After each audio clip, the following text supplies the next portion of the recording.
LT says, Dr. Honda, please talk about how the partners of the Bilals of the world can best manage dynamics of such a relationship. End of comment.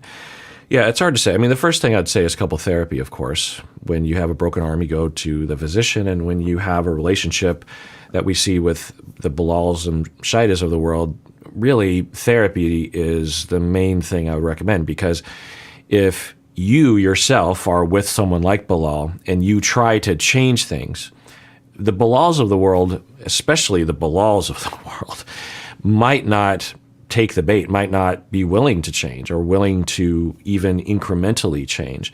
So there's not a lot of hope necessarily unless you have buy-in, unless you have a commitment from the Bilals of the world to actually start to go down a road of self-exploration and humble change.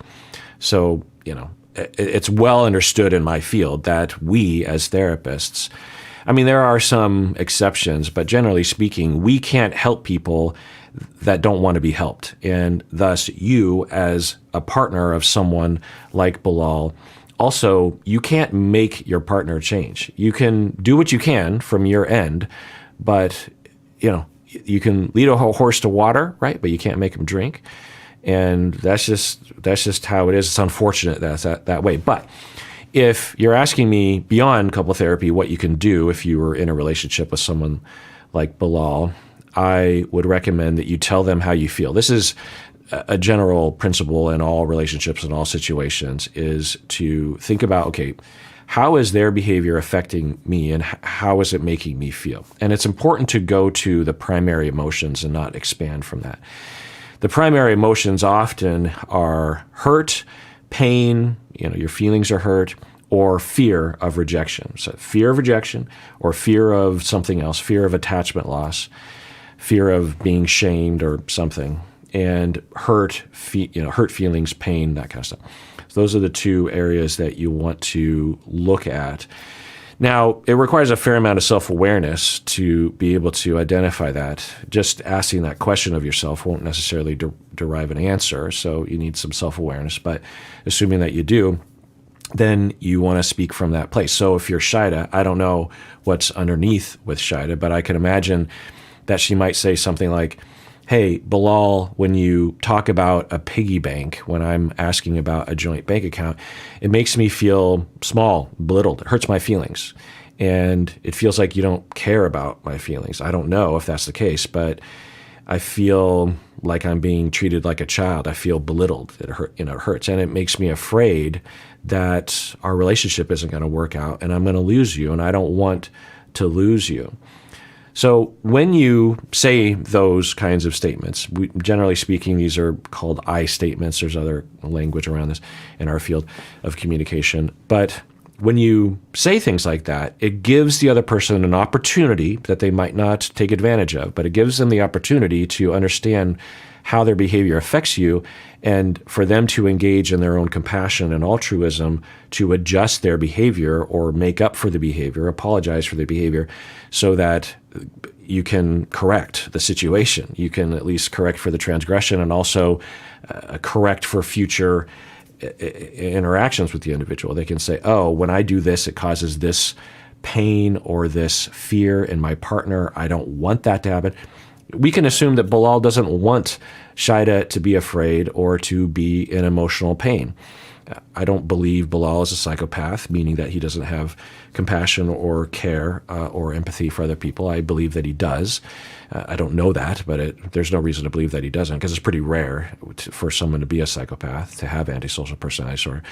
So we'll assume that he does. And so if he were allowing himself to go down a road where he would be able to see that his behavior does affect Shaida in this way, then he might adjust and or apologize. But it requires Bilal to hear it, to regard it, and to, in a humble manner, look at himself as to why he's doing this to Shaida, at least to some extent. So you can say that. You can say, hey, whoever you're interacting with, LT, is like, hey, when you do that, it hurts my feelings. The tendency, though, is to justify yourself or to try to get angry or to attack back, right? So a real common example is when I'm talking with the shitas of the world, they will think that they're doing what I'm recommending, but they're not actually doing what I'm recommending. So they might say something like, hey, Bilal, you treat people really badly and you belittle people and you think you're superior and you're always talking to everyone like you know everything. Okay. So you hear the difference between the first role play I had and the second one, right? And to the shitas of the world, they'll report to me, I did what you said. I told him how I feel. And I'm like, no, you didn't. You just said hostile accusations of Bilal, the Bilal of the world. It's not how you feel. How you feel is you felt hurt and you felt afraid. You felt belittled. You felt like, I mean, you might be able to say you feel like he doesn't care about your feelings, but that's getting further away from your feelings. It fits within a sentence of I feel, but it's not an emotion. Emotions are the emotions, right? You want to talk about pain, hurt, fear, concern, frustration, anger. These are emotions. Saying, I feel like you belittle people, that's not an emotion, that is an evaluation. You might be able to say stuff like that, but you want to start with the emotions. And often it's a good idea just to start and end with the emotions and just let the Bilals of the world kind of figure it out for themselves. You know, like you say, hey, when you did that, I felt really small. When you said piggy bank, it hurt my feelings. I felt defeated. I felt sad. And hopefully the Bilals of the world will fill in the blanks. They'll say, oh, it's probably because I said something that was belittling, or I'm generally belittling to someone. It's a tall order, but you rinse and repeat this enough times, and hopefully they will. Because when you actually start to accuse and say, you are belittling, I feel like you're narcissistic, for example, people have a tendency to defend themselves, and then when they get in that mode, they're not open to change. They're not open to evaluating themselves. Whereas it's sort of like in storytelling. If you ever see evaluations of a good film or a good TV show or a good book, the best art in this category are stories that don't spell things out completely. They will lead the viewer, the audience, down a road, and then you have to fill in the blanks. The same is true when it comes to this. You don't want to evaluate someone and push them into a position where they have to defend themselves. You want to just say, because the other possibility is you don't necessarily know why you feel belittled. Like you can say, hey, I don't know why, but when we talked about the joint bank account, I just felt belittled and small. Now, I don't know. Maybe that's just me. Maybe that's my trauma. Maybe you weren't being belittling. I don't know. Because that's also possible. It's also possibly true, or at least part of the reason. You might have a trauma history regarding being belittled. And so when you do that, your partner is to some extent kind of released from the notion that you are automatically accusing them of something, and then they're more relaxed and more able to engage in their care and love of you, and thus they might come to a conclusion of just like, actually, I think even though they're not blaming me, I think I am partially to blame. You're only going to be able to get to that place if you're the Bilal of the world, if you feel safe. And so if you're really trying to improve your relationship and you're really trying to change your partner, you do not want to push them into a situation where they feel unsafe, because if you do that, then they feel afraid and hurt, and thus they have adrenaline and they start to defend, and then, it just goes round and round. So telling them how you feel is, I hope if there's one thing you've learned or heard me talk about, it's this idea. I really hope so. It is the backbone of my therapy. It is the backbone of my life. It's the backbone of my marriage with my wife. It's the backbone of every relationship I've ever been in. So this is the key to life, what I'm saying right now. Tell people how you feel, but know what feel means. Know what emotion. Know your own emotions. Know how to tell people when their behavior caused you to feel fear and or pain or hurt, without accusing and without being hostile. It's hard because in all likelihood, there's a chance that many of you, if not all of you, have literally never been modeled that behavior. It's a brand new world, and learning how to do that is life-changing. It is a beautiful world of possibilities where change and understanding and empathy actually occurs, and security occurs, and vulnerability occurs, and your own self-compassion. I mean, there's so many wonderful things that emerge from that behavior. Am I perfect at it? No.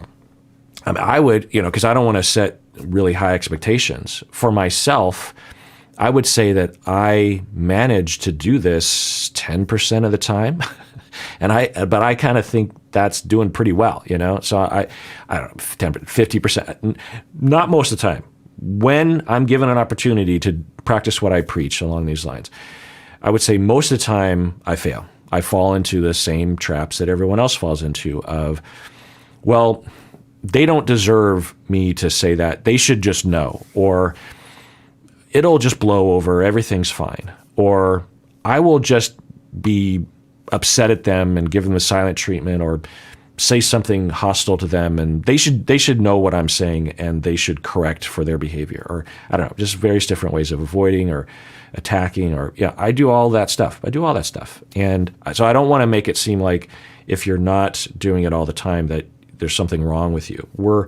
I don't know anyone who is good at this all the time. But if you strive for 45% of the time and you achieve that, then a lot of good things happen from that. Anyway. So the other thing you could do with the Bilals of the world is try to get at what the Bilals of the world are afraid of. For example, with Shida, she could ask, when we talk about a joint bank account, I get this impression that you're really resistant to it, which is okay. It's your choice. But I'm wondering if there's something you're afraid of. Like if we, just in a hypothetical world, if we actually did have a joint bank account, what would you foresee happening that would be a problem? What do you think would happen? Bilal might not take the bait on that, but in all likelihood, I'm guessing what he would say would be something like, well, I would worry that you would drain the bank account, that you would drive us into bankruptcy. Or I would worry that, I think at the foundation of all this, and I highly expect Bilal is not aware of this and or wouldn't state it, but at the foundation of it, and I think I talked about this in a reaction video, is that there's a possibility that Bilal is terrified that if he gives Shida freedom and power, she will just naturally move away from him. That the only reason why people would be with him, I think he actually believes this, is that he provides a service of money and security to other people. I think he thinks he's not actually lovable, and naturally people won't just want to be with him. And so he has to retain that power and maybe date people in situations, maybe from other countries, that he believes anyway would need him financially. So I imagine that's what he's afraid of. But at the very least, he could talk about his fears of Shida overspending or something. And then Shida could say, okay, well, you could just say that. You don't have to make fun of me and say piggy bank and stuff like that. You could just say, hey, I'm worried about having a joint bank account because I'm worried that you're going to drive us into bankruptcy. And if you're the Shida of the world, you could say, and you don't have any reason to trust me in money because we've never had shared money before.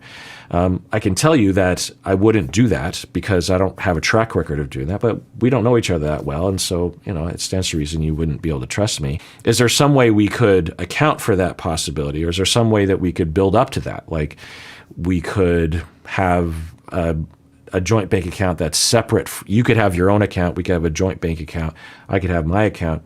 And I could prove to you over the next year that I'm not some wild overspender. You know what I mean? And then after that, then maybe we could join all of our money together. I don't know. I'm just throwing it out there. So if you get at what they're afraid of, what they're worried about, so the Bilals, if you're getting that abusive control behavior, like with Ed and Liz, for example, and this is a tall order and not expected of abuse victims, right? Of course, we don't want to force abuse victims into making up for the abusive behavior. But if you're Liz and Ed is talking with her, like, were you involved with that lesbian woman at work, that kind of thing? You could, if you're Liz, say, Ed, what are you worried about? Are you worried that I'm cheating on you? Is that what this is about? Are you worried you're going to lose me? Are you worried that I'm a lesbian? Are you worried that that I have secret thoughts of attraction to other people that aren't you? Are you worried I'm not attracted to you? Are you worried that you're unattractive? I'm guessing that all of these Ed would say if he knew himself and felt safe enough to say. I'm guessing that all these things are true, that Ed would say, yeah, I'm worried about all those things. So if you counteract the abuse with questions along these lines, you might be able to get at where it's coming from and then provide a different solution to it other than them abusing you, right? So with Liz, you're just like, hey, are you worried that I'm cheating? Is that what this is about? You're asking about if I'm involved or if I was involved with that woman. I'm telling you I wasn't. But where's this coming from? Are you worried that I'm not attracted to you? Are you worried that I'm going to leave you? Are you worried that I'm cheating on you? And then hopefully, but Ed would have to take the bait and know himself well enough and feel safe enough to say, yeah, I guess that is where it's coming from. Okay, well, let me reassure you, Ed, that I'm not cheating on you. I haven't cheated on you. I never was with her. I could see how it might kind of look that way, maybe, I guess, if you really kind of force it. But you know, I'm in love with you. I'm attracted to you. I want to be with you. I don't like being treated this way, but foundationally, I'm with you. This is a solid relationship, and you don't have anything to worry about. Ed would have to take that opportunity to look at himself and to differentiate and to stop abusing. He might not do that. He might continue to abuse. But that would be one strategy. Again, that's asking a victim to make up for the abusive person's behavior. But you asked the question, and that's an answer I'll give. Bilal and Shida 25, Nix says, I think Shida doesn't trust Bilal anymore and doesn't want to lock herself into the marriage. So I was wondering about why Shida would change her mind, because they both changed their mind about kids, right? Bilal said, yes, let's have kids right away. And then Shida was like, well, maybe let's give it a couple years. And I was like, huh? And Nix says, I think Shida doesn't trust Bilal anymore and doesn't want to lock herself into the marriage with him by having kids. The relationship has seemed unstable to her, and she has changed what she wants to protect herself. Also, him suddenly having a change of heart came about so suddenly because he sensed her pulling away. He can sense she has 9 toes out of the door and wants to reel her back in with his control tactic. End of comment.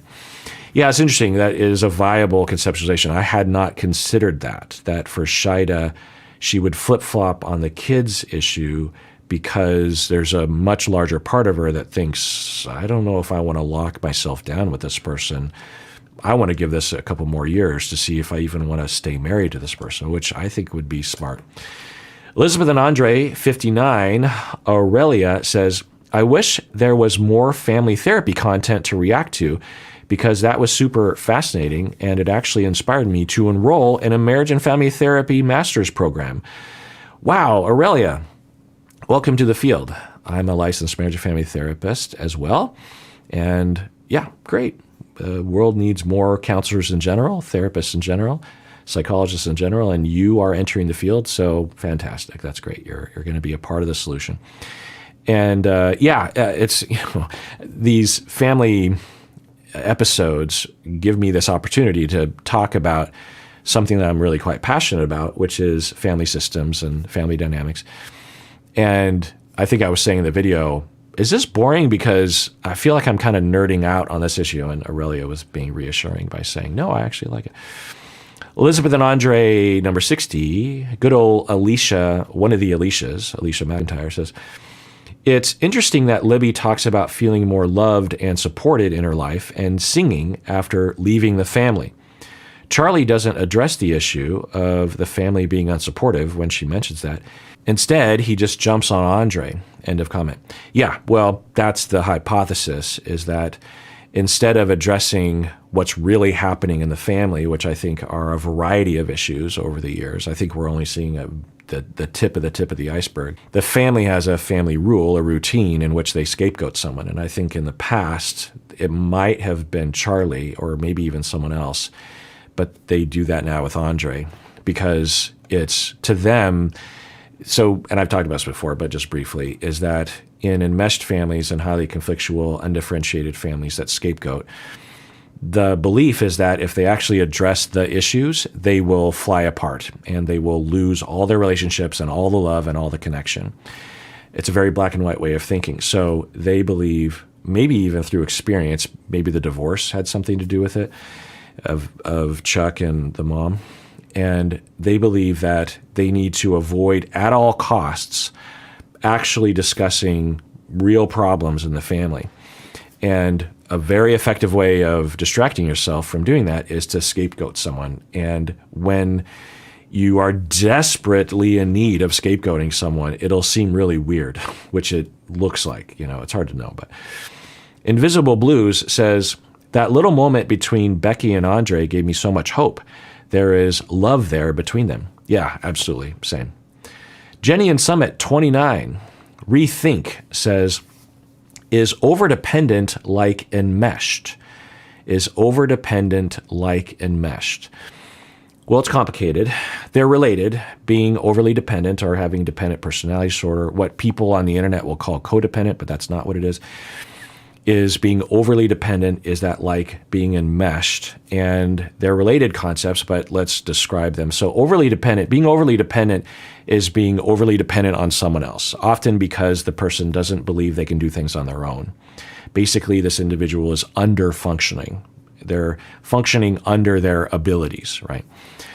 Enmeshment refers to a boundary, and this is very important to understand if you're interested in actually knowing these concepts, because the way that even clinicians will sometimes use the word enmeshment to describe a personality.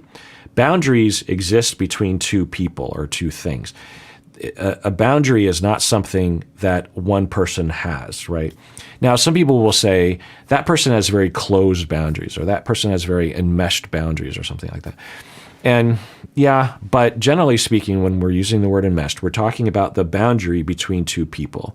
And enmeshment is when you have over-involvement in a diffuse, too permeable boundary. The boundary is too permeable, and it is inflexible. That's important to understand. Because you can certainly have a lot of involvement with someone, but as long as it's flexible, when needed, you can differentiate, you can individuate. So when there's disagreement, or when you're not on the same page, or you need a break from each other, you can flexibly separate. So there's nothing wrong with, you hear about someone that talks to their mom every day on the phone. You're like, oh, that's enmeshed. Well, could be, but not necessarily, right?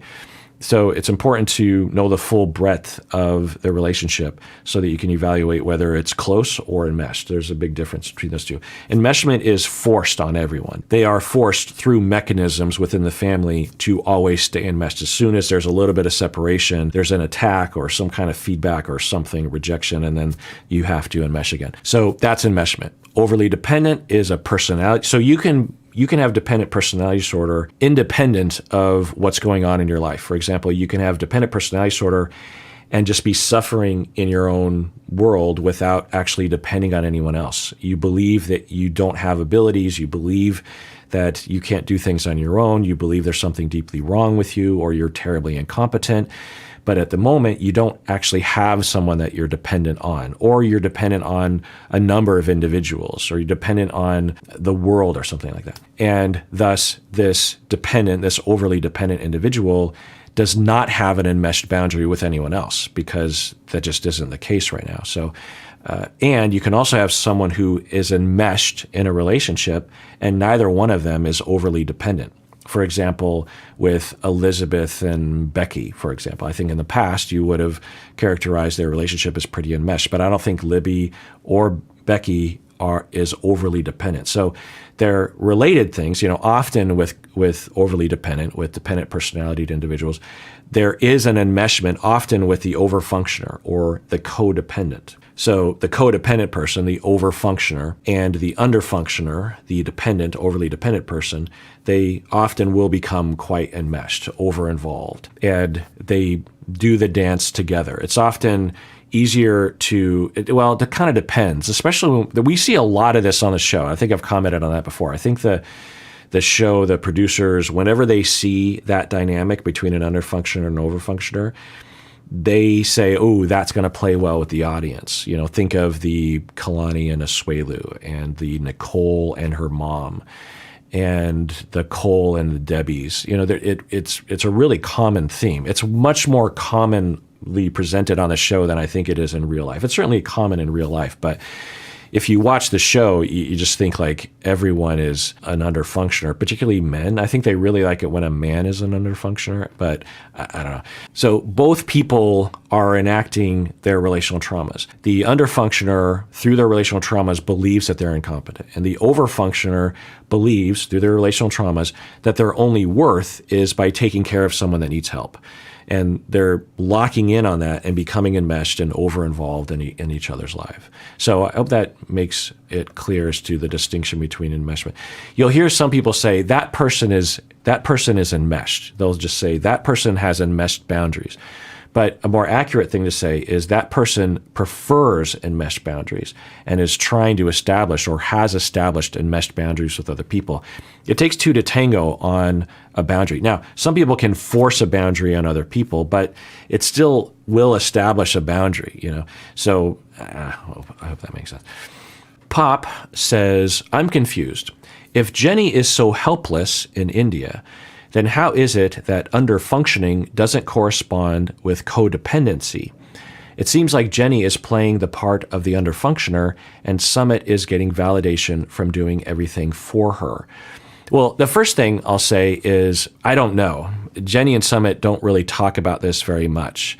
There seems to be some indication that maybe there's a pathological dynamic there, a problematic dynamic there of underfunctioning and overfunctioning, of codependency and dependency. But it's not clear to me. If I was to take a guess, I would say that if that is present, it's mild, if not there at all.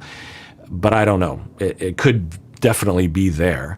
But the question you're asking specifically is, if Jenny is so helpless in India, then how is it that underfunctioning doesn't correspond with codependency? I'm not sure exactly what you're asking, but I think what you're asking is in line with the way the internet talks about it. They talk about underfunctioning. The underfunctioner is the codependent person.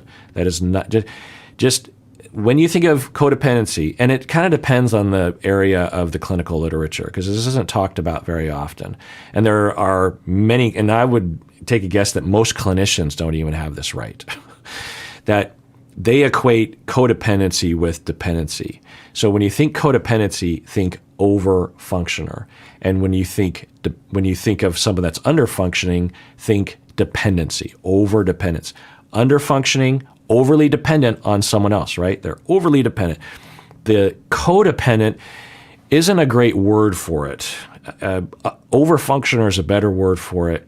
But if you have to use the word codependency, think over-functioner. For example, when I'm using the word codependent, I always also say over-functioner because that is clear, right? It's very descriptive. You could say that word to a lot of people and they would just know what that means. When you say codependent, like I think people confuse it with people who are codependent, meaning they're dependent on each other, right? Like they're codependent. I've talked about this before. It sounds like that. That's not what it is. It's the co-pilot to a dependency.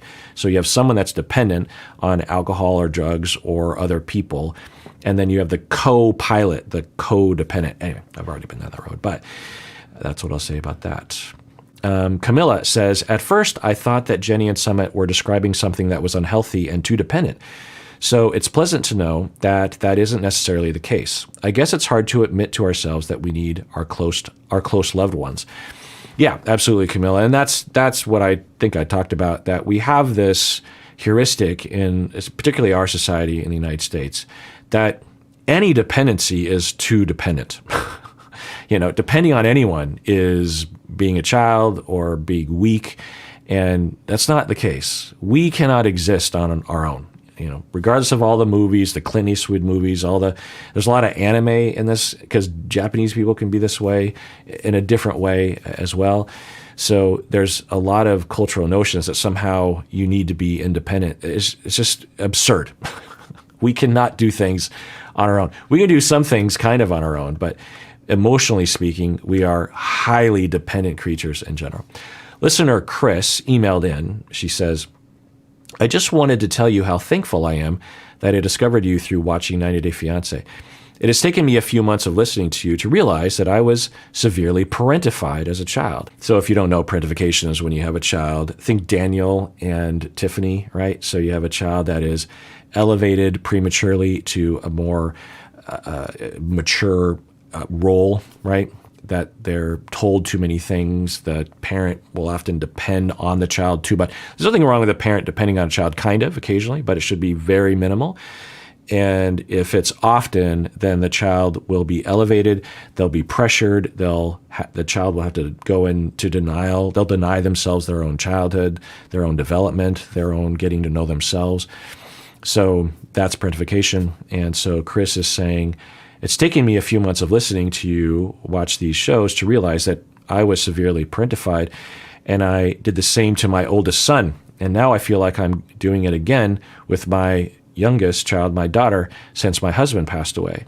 I'm in therapy, and at my next appointment, I will be asking for help with saving my relationship with my adult son and not messing up my daughter. Thank you so much for bringing parentification up so I could finally see what was going on. I appreciate everything you do, Dr. Honda. Yeah, well, I'm really sorry that your husband passed away. That's really tragic. I'm sure your family is really going through a lot. And that can be something that happened. I think that might have been what happened between Debbie and Colt, right?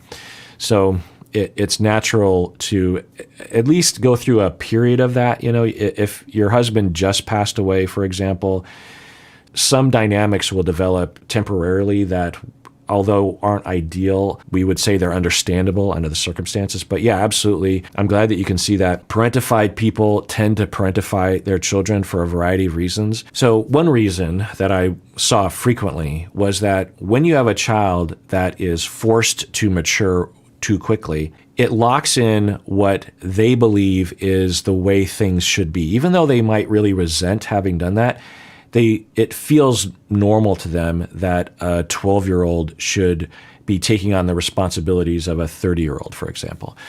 So something that I would observe is that I would have, often it was a single parent who was raising one or more kids. And when the kids reached the age of, say, 12, the parent would be very critical and disciplinarian to the kid because the kid had normal emotions for a 12-year-old and didn't want to do all the chores in the house or something like that. And I'd be talking to the parent and I'd say like, well, you understand the kid's 12 and it's fine to have your kid do chores. That's great, actually. But you seem to be going a little hard on the kid with the chores, and you don't seem to be creating enough space for your 12-year-old to have emotions, to have regular, erratic 12-year-old emotions. Because 12-year-olds are basically children. They have 1 foot in childhood and 1 foot into teenage or adulthood. And it's a very difficult time, those years, 12, 13, 14. And so you're seemingly expecting both feet to be fully in adulthood, which that's just not developmentally accurate or sound to have that approach. And so now, of course, it'd be a very nuanced conversation, but I would see that. So that's one pathway, is that you were forced to grow up at the age of 12 or whatever age it was. And so when you start raising your own kids, you're just like, well, I already had 3 jobs by the time I was 13 and a half. So my kid needs to get a job and needs to start paying the bills and stuff like that. And, there's different notions and different cultural ideas, but especially when it results in harm to the child, right? There's nothing wrong with encouraging your kid to get a job. It's how you do it and how you navigate the situation. Anyway, so that's one path, is that you had it normalized that kids grow up very quickly. The other pathway is that as a child, the main problem, the main relational trauma to being parentified is that you are denied attunement, you're denied care, you're denied compassion, you're denied people caring about your feelings and creating space for you to be who you are.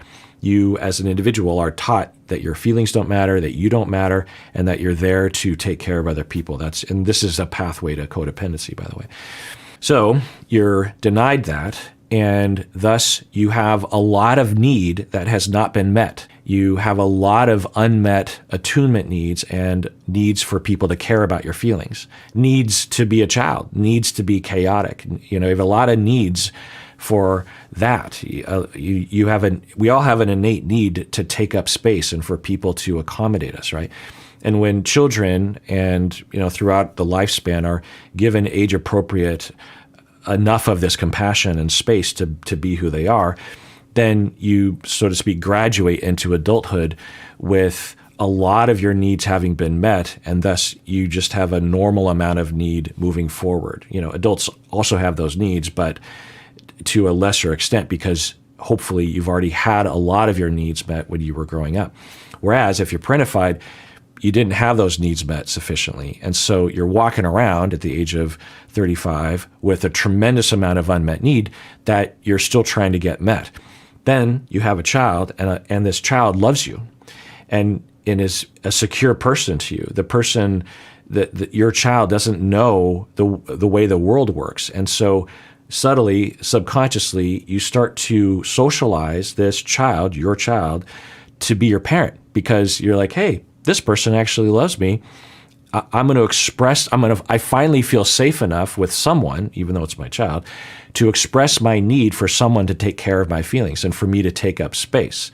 And so even though you were parentified and you did not like that experience, you start to socialize your own kid to be parentified again, because you finally are given a venue in which you can get your needs met along those lines. And then the cycle continues. In all likelihood, for you, listener Chris, your parents who parentified you were parentified when they were growing up, right? This is the way transgenerational trauma occurs. It's not always the case, but it can often be the case. So that's why that was happening, and that's, it's normal that happens. And you have now realized that what's happening, and that's what you did to your oldest son, and you don't want to do that to your daughter, or you started it and you want to reverse that process. And good for you, Chris. That is wonderful. There's so much good in what you are doing, and there's so much repair that is in your future. To go to your oldest son and say, I'm sorry that I parentified you, and here's what parentification is. Or do you feel like I parentified you and you deserved better? I feel like I was okay as a parent. I'm not going to shame myself entirely, but because of my relational traumas, I did this to you. I forced you to grow up way too fast. I confided in you too much. I gave you too much responsibility. I didn't listen to you. I didn't meet you where you were at. I sort of made you come to where I was at. And I harmed you, and I'm sorry. And I'm here to do whatever it takes to make it up to you, right? And that can be a long process. And a lot of repair can happen such that your son could actually have the corrective experiences and the self-awareness necessary so that when he has kids, if he has kids, he won't parentify his kids, right? You can break the chain. This is what I hope a lot of you are doing, is that you realize the relational traumas that you've been through, and you are making up for or preemptively changing yourself in therapy and otherwise to break that transgenerational chain of relational traumas. When you do that, you are setting in motion generations of goodness, and you're putting an end to wherever it began. It could have began thousands of years ago, honestly. That's how these things get passed down. You are the change. You are that moment, that generation, or that person who heals not only yourself, but heals all your children and all the people you interact with in the future, and their children and their children. And you are making up for all of the pain and trauma that all your ancestors have been through. You're the one that is taking the time and has the personal compassion and self-compassion and compassion for others, and the self-awareness and the intelligence, the emotional intelligence, the differentiation to heal all branches, to heal everyone that came before you and everyone that will come after you. It's a wonderful thing that you're doing, Chris. It's great. Natalie, 27. Keisha says, honestly, I'm asking myself. Keisha says, while watching your videos, I now ask myself when I'm having conflicts with people, I will ask myself, I wonder what's going on with me. Why am I reacting this way? I even question my tone with people, and I will apologize for it if I feel it wasn't nice to people. I also have learned to think about why someone is responding the way that they are. So thank you, Dr. Honda. You have helped me to be much better in conflicts. I have more heart-filled conversations than heated ones. Well, that's great, Keisha. That's why I'm here, literally on this planet. That's the purpose of my life, is to try to impart that, and you have validated my existence, literally. Oh, Chaha says, oh no, guys, Natalie definitely means legendary.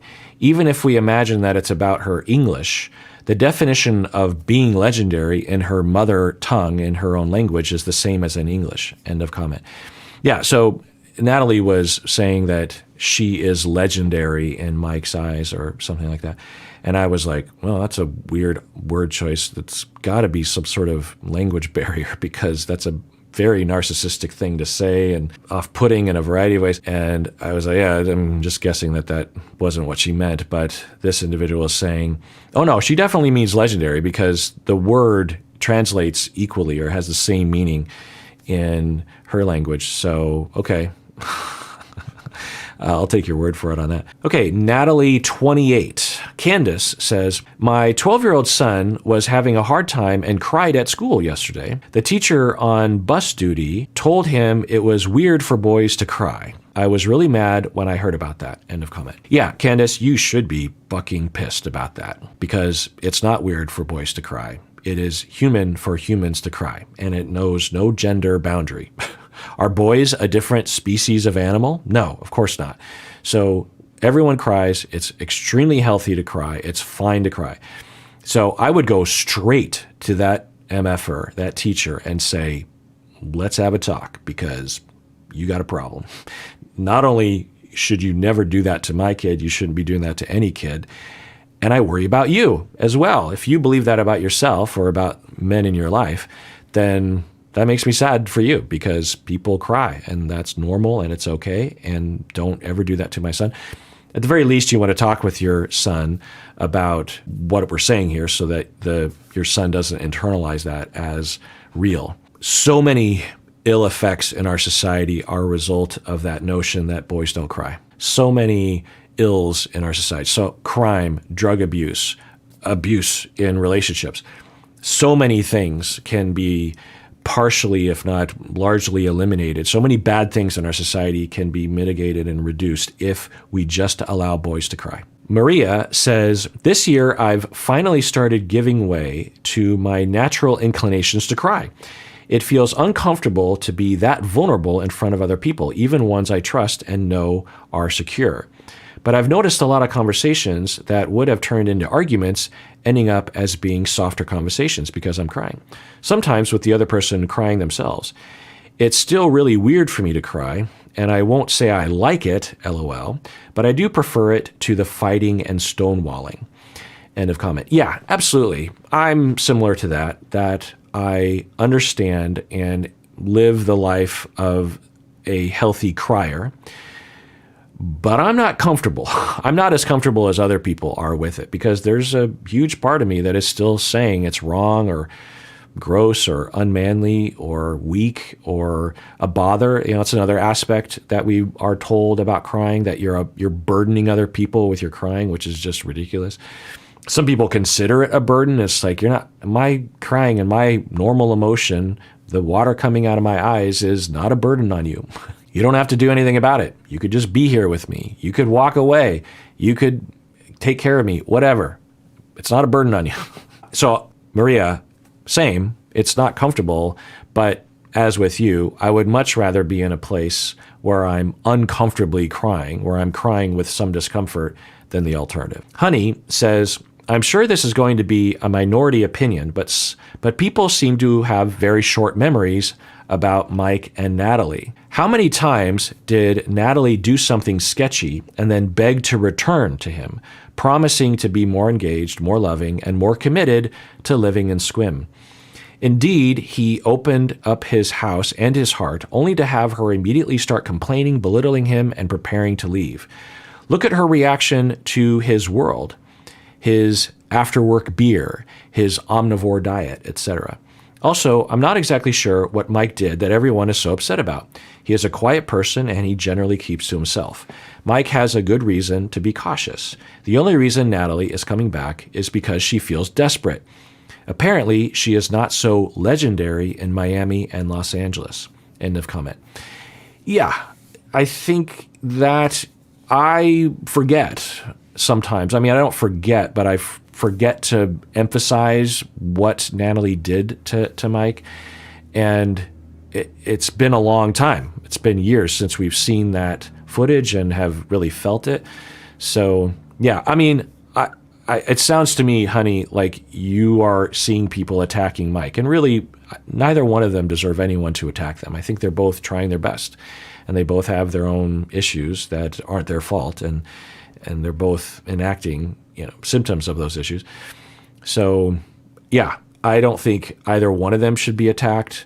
I think there are things to say about both of them, and there are things to say about Natalie for sure, particularly things that she did in the past. And absolutely, Mike has a big reason to be cautious and to not want to engage with her again.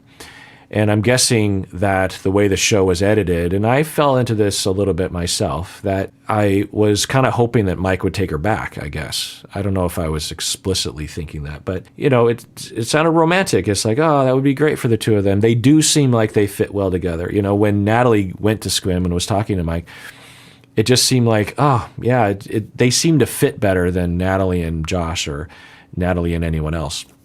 And so there was a pull to hope that they would do that. But that could be ill-advised and could be in denial of what Natalie put him through, right? It was pretty severe, and it's been a while since I've watched that, so I have to kind of remind myself. So yeah, I appreciate it, honey.